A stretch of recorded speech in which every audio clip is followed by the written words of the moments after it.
There's a number that sits inside every compound interest table ever printed, quietly doing something your brain refuses to compute correctly. The number is 1 in 14, and the way it works is embarrassingly simple. Divide it by your annual rate of return, and the result is how many years it takes to triple your money. At 8%, which is roughly what a diversified equity portfolio has historically delivered over long holding periods, the answer is approximately 14 years, not 18, not 22, 14. Most people hear that and feel a kind of low-grade cognitive discomfort, the kind that signals that the number cannot be right. If doubling takes 9 years at 8%, tripling surely must take 18. 2 milestones, 2 doubling periods, 18 years. The math is clean and obvious, and it is wrong by almost 4 full years. That 4-year error is not a rounding mistake. It reflects something fundamental about how compound interest actually accumulates, something the linear brain consistently refuses to model. By the time this is finished, you will understand where those 4 years went, which accounts give you the best shot at reclaiming them, why the identical math that builds wealth destroys borrowers on exactly the same timeline, and what happens to every one of these projections the moment you adjust for inflation, which in July 2026, with U.S. headline inflation at 4.2%, is an adjustment you cannot responsibly skip. Problem 1. Where the 4 years went. Begin with a clean piece of arithmetic. One doubling turns $10,000 into $20,000. A second doubling turns $20,000 into $40,000. Notice what that means. 2 full doublings overshoot a triple entirely. A triple only requires $30,000 and 2 doublings sail past it on the way to 40. This means that tripling your money does not cost 2 doublings. It costs 1 full doubling and a fraction of a second doubling. The fraction is approximately 0.585 of a second doubling. Tripling is 1.585 doublings, not 2. Run that fraction through the math. The rule of 72 is built on, and you get 72 multiplied by 1.585, which is 11412, rounded to 114. The rule of 114 is not a separate invention. It is the rule of 72 applied to a different milestone, and the 114 falls directly out of the mathematics of compound growth with no shortcuts and no approximations beyond the rounding.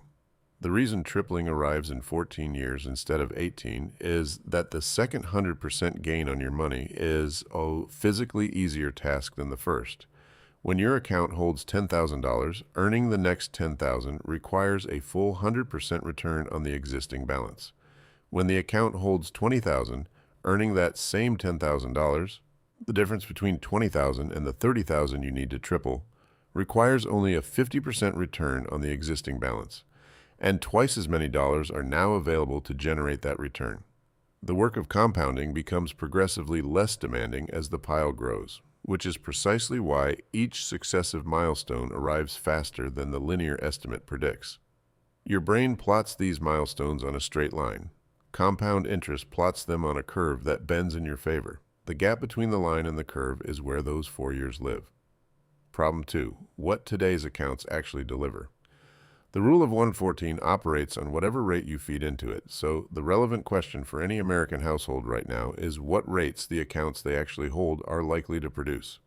The Federal Deposit Insurance Corporation reports the national average interest rate on a standard savings account at a major retail bank near 0.38% as of mid-2026. Divide 1 in 14 by 0.38. The answer is approximately 300 years, 3 centuries of monthly bank statements, and the original balance triples. This is the investment equivalent of geological time. It is a useful benchmark because it establishes the floor. A dollar sitting in the default savings account at a large retail bank is not growing in any meaningful sense. It is maintaining a slow, barely perceptible crawl toward a milestone that will not arrive in any retirement planning horizon that involves you or anyone you know. High-yield savings accounts, the best available category in July 2026, are paying in the range of 4 to 4.5% annually. At 4.5%, the tripling time is approximately 25 years. This is a meaningful number. It is achievable within a career, but it is slow enough that high-yield savings cannot do the heavy lifting of long-term wealth building. The category serves its purpose as an emergency fund vehicle. It will not make anyone's retirement. A diversified portfolio targeting 60% equities and 40% bonds, which is something close to the textbook balanced allocation, has historically returned near 6% annually in nominal terms. At 6%, the rule of 114 returns a tripling time of 19 years. Two such triplings, back-to-back, span 38 years, a full working career. This is the minimum case for an investor who starts early and stays disciplined. The S&P 500, which has averaged near 10% annually over the past century with dividends reinvested, delivers a tripling time through the rule of 114 of approximately 11.4 years. Three chapters of 11.4 years each fit inside a 34-year career from age 25 to 59. At 10%, each dollar invested early in a career experiences roughly three triplings before retirement, growing approximately 27-fold over the full period. This is why equity exposure in the early decades of a career matters disproportionately. The compounding has the most runway to do the arithmetic it does best. An aggressive portfolio leaning towards small-cap equities, emerging markets, or high-growth sectors has in favorable environments historically returned near 12%, pushing the tripling time down to approximately 9.5 years. The counterbalance is volatility. A portfolio that returned 12% in 3 of the 4 years but lost 15% in the fourth is not delivering 12% in compound terms. The rule of 114 requires the actual compound annual growth rate, not the arithmetic average of individual year returns. The distinction matters, and it is frequently misquoted. One precision note worth carrying: the rule of 114 is most accurate in the range of 5 to 12% annually. Below 5%, the approximation drifts slightly below the mathematically precise answer. Above 12%, it drifts slightly above. At the rates most diversified American portfolios actually earn, the rule is accurate to within about 2 weeks over a 14-year tripling period. That is close enough to make genuine financial decisions from, which is what distinguishes it from a party trick. There is also a competing rule sometimes cited in personal finance writing, the rule of 115. The argument in its favor is that 115 is divisible by 5 and therefore arithmetically convenient. The mathematical constant that actually underlies this calculation, the natural logarithm of 3 divided by the natural logarithm of 2, then multiplied by 72, equals approximately 113.98. Rounded to the nearest whole number, the precise value is 114, not 115. The rule of 115 slightly overestimates tripling time at the rates most real portfolios earn, which makes your money look slightly slower than it actually is. The error is small. The correct number is still 114. Problem 3. The debt side of the same ledger. Every principle discussed so far about the acceleration of compound growth applies with identical mathematics and inverse consequences to compound debt. The Federal Reserve reports the average credit card interest rate in the United States running near 21% annually as of mid-2026. This is not a fringe rate. It is the national average for a product held by approximately 190 million American adults. Divide 114 by 21. The answer is approximately 5.4 years for an unpaid credit card balance to triple. 5 years and 5 months. A household that carries a $5,000 balance on a credit card in 2026 and services only the minimum payment, or no payment, will be looking at a balance approaching $15,000 by 2031. Not because anything anomalous occurred, because the same compounding mechanism that grows a portfolio is working against a borrower in precisely the same way it works for an investor, just in the direction the investor never wants to be. The acceleration effect is identical. The second 100% gain on a debt balance arrives faster than the first, for the same structural reason that it arrives faster on an investment. When the balance is $5,000, accumulating another $5,000 in interest charges requires 100% of the original principal. When the balance is $10,000, that same additional $5,000 is only 50% of the current balance. The rate is unchanged. The base is grown. Each subsequent tripling takes less time. This is a mathematical fact operating uniformly in all directions. It applies to retirement accounts with the same precision it applies to credit card balances. The investor using it to build wealth and the cardholder losing to it are playing on the same board. The rule of 114 at 21% is simply the rule of 72 at 21%. 3.5 years to double, running one more lap. Understanding which side of that equation your money sits on and quantifying the consequences is not a financial literacy nicety. It is a survival-level calculation. The households most exposed to this are those carrying balances on multiple cards at multiple rates. At 4%, a rate well within the range of penalty APRs that trigger after a missed payment, The tripling time drops to under 5 years. At 29%, which is the rate some cards charge cardholders in default, it drops to under 4. The compounding speed that makes a long-term equity investor wealthy is, in these cases, actively working to triple someone's debt burden on a sub-5-year schedule. Those two clocks are running simultaneously in millions of American households right now. Most of them do not know it. Problem 4. The inflation adjustment. Nobody makes. Every number presented so far has a shared limitation. None of them account for what a dollar actually purchases. A brokerage statement reports how many dollars you own. It cannot report what those dollars will buy in the year you withdraw them. And in July 2026, with headline inflation running at 4.2%, the highest reading since early 2023, the difference between the number on the statement and the purchasing power it represents is significant enough to alter retirement plans. Consider two clocks running simultaneously. At 10% nominal annual growth, a portfolio triples in approximately 11.4 years. At 4.2% inflation, those same dollars are losing purchasing power annually. The real return, nominal rate minus inflation, is roughly 5.8%.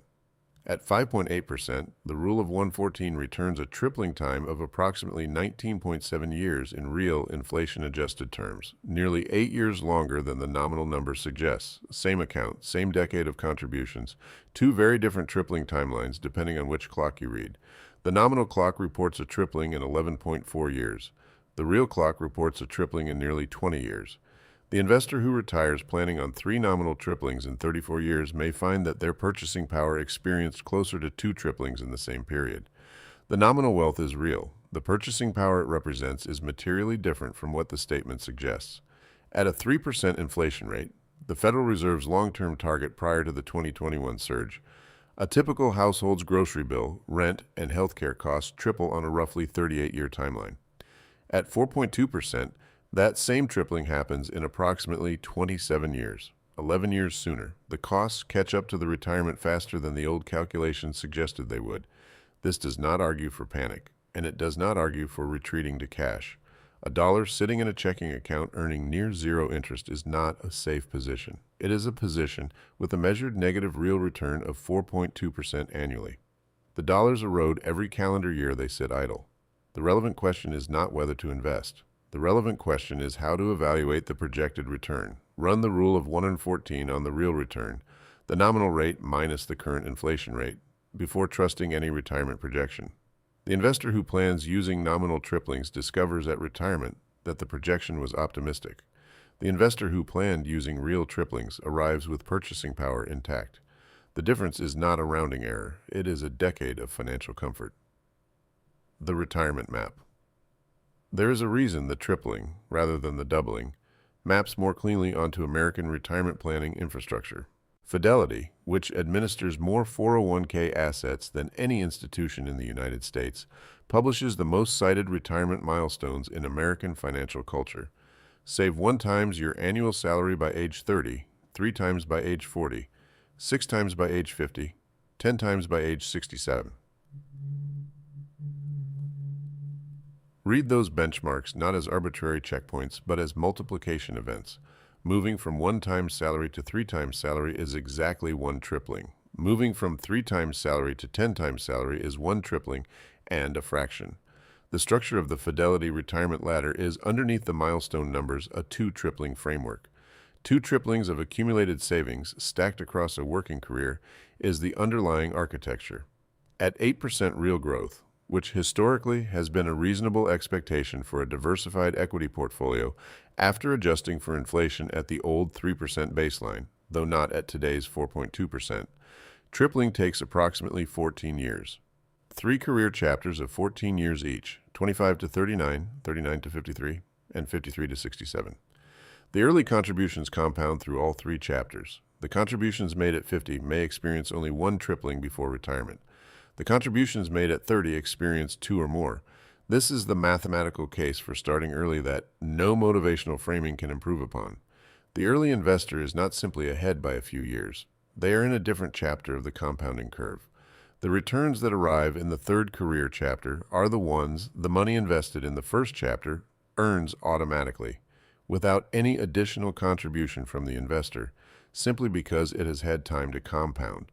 The rule of 114 is not predictive. The market does not deliver its historical average on any particular schedule. American equity markets returned approximately 25% in 2024, approximately 18% in 2025, and approximately negative 37% in 2008. The rule describes the destination, not the path. The path is volatile. The destination, for an investor with adequate time and discipline, has historically arrived. A note on the number's origin, because it is the kind of detail that makes the rest of the arithmetic feel less arbitrary. The rule of 72 can be traced to a 1494 Venetian mathematics textbook by Luca Pacioli, who also happened to be Leonardo da Vinci's mathematics tutor and the person who first formalized double-entry bookkeeping for the Western world. The rule of 114 has no documented inventor. It appears in finance writing without attribution, without a first publication, without a recorded origin. It is derived directly from the relationship between the rule of 72 and the natural logarithm of 3. It had to exist once the rule of 72 existed, but no one appears to have written it down formally before it began circulating. The math checks out. The inventor remains anonymous. The family the rule belongs to is also worth noting. The rule of 72 estimates doubling time. The rule of 114 estimates tripling time. There is a rule of 144 for quadrupling, which is exactly 2 times 72 because a quadruple is exactly 2 doublings. At 8%, the rule of 144 predicts 18 years to quadruple, and the exact logarithmic answer is 18.01. The toolkit covers almost every projection a regular investor will need without requiring a spreadsheet. The 4-year error at the beginning of this video, the gap between the 18 years the linear brain expects and the 14 years compound growth actually delivers, is not a trivial discrepancy. An investor who plans on 18 years and gets 14 has 4 years of additional compounding they had not budgeted for, arriving in the final chapter when the balance is largest and the compounding is most powerful. That is the best possible surprise in personal finance. The investor who plans on 18 years and acts accordingly, who delays starting, who reduces contributions because the timeline feels spacious, who assumes they have more time than the math gives them, has given those 4 years back voluntarily. The arithmetic does not care which investor you intend to be. It runs at the rate your account pays on the balance you have contributed for exactly as many years as you give it. The rule of 114 is the shortcut for reading that arithmetic correctly. Divide 114 by your real rate of return. Count the triplings between today's balance and the retirement you actually want. 1 triple, 2, maybe 3. That is the entire map. Now you know how to read it. Understanding money is your best defense. More on Money, USA.